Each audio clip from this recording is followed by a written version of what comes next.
Consulta. María, buenas tardes. Hola, buenas tardes. ¿Cómo está? Bien. Bien, qué bueno, María. Cuéntanos, ¿cuál es su consulta? Quiero hacer una consulta de los niños cuando cambian así, de que de repente están bien simpáticos y después cambian y se ponen pesados, sacan la lengua, no hacen caso. Ya.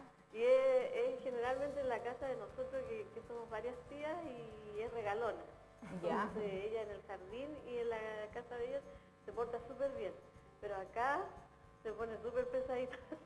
Ya, perfecto. Queremos saber cómo podemos hacer nosotros para que ella cambie.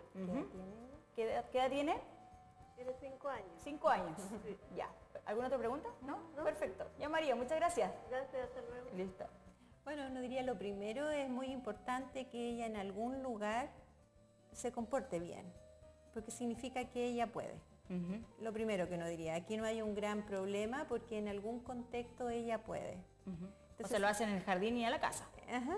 Pero cuando llega ahí en la casa de sus tías... Exactamente, entonces uno diría, primera cosa es que esa pequeña tiene los recursos para comportarse bien, no es que le falte algo. Ya. Entonces uno diría aquí es más bien un efecto del regaloneo de las tías, uno diría, porque en el jardín claramente hay una jerarquía.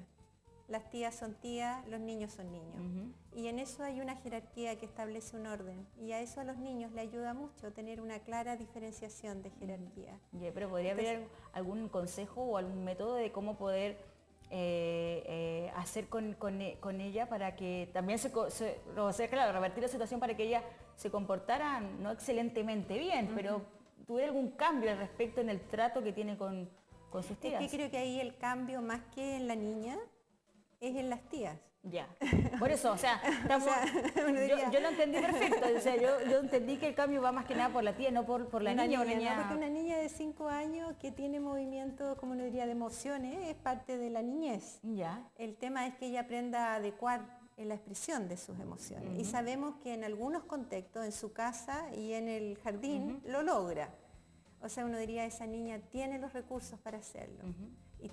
Y cuando tú eres pequeño estás más sujeto al ambiente en donde estás, ¿no? Claro. Entonces, si sabemos que en la casa de las tías, donde es muy regalona, ahí se comporta como regalona, porque eso es, ¿no? Uno cuando la regalonea se comporta como regalona, ¿no? Entonces, si esa tía, por ejemplo, quiere un cambio, tendría que mirar a cómo funciona el jardín, cómo funciona la casa, y cómo se establecen los límites ahí, la jerarquía, las normas, cómo se dice sí, cómo se dice no. ¿Me explico? Perfecto. En términos de que eso le va a dar la pauta de cómo tiene que comportarse ella en relación a generar lo mismo en esta niña que lo puede hacer en otro lugar. Y ese cambio también tendría que ser un cambio, un proceso como lento o un proceso casi como relativamente drástico en la postura de ella al momento de, por ejemplo, decir sí y no. Para los niños uno diría, uno puede ser firme en dulzura. Ya. O sea, en ese sentido uno puede decir no de una vez, en dulzura. Como uno diría, con ternura, pero con fuerza. Claro. Como se hace el balance, ¿no? En términos de definir un límite amorosamente. Pero lo que no quiere decir que no haya límite, hay límite. Ya. Y eso se puede hacer con claridad. Los niños, uno diría, se benefician de la claridad.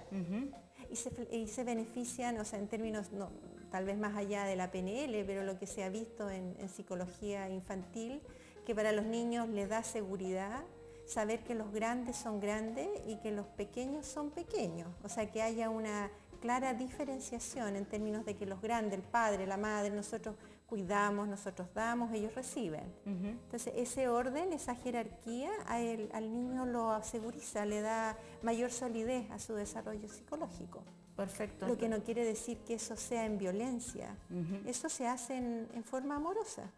O sea, a buscar el punto como exacto para